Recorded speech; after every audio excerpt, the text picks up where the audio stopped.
అసలే లేదు.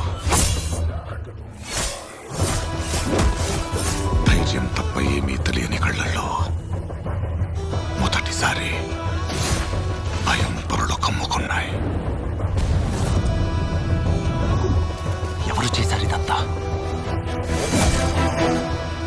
సానా పెద్ద కథ సామి. రక్తంతో సంద్రమే ఇరుపెక్కిన కథ.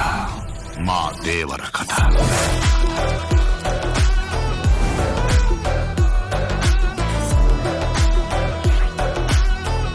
మనిషికి బతికేంత ధైర్యం చాలు, చంపేంత ధైర్యం కాదు. కాదు కూడదు అని మీరు మళ్ళీ ఆ ధైర్యాన్ని కూడగలిగితే ఆ ధైర్యాన్ని చంపే భయాన్నైతా. నువ్వున్నంత వరకు ఈ కొండ మీద నీ మట్టి దేవర.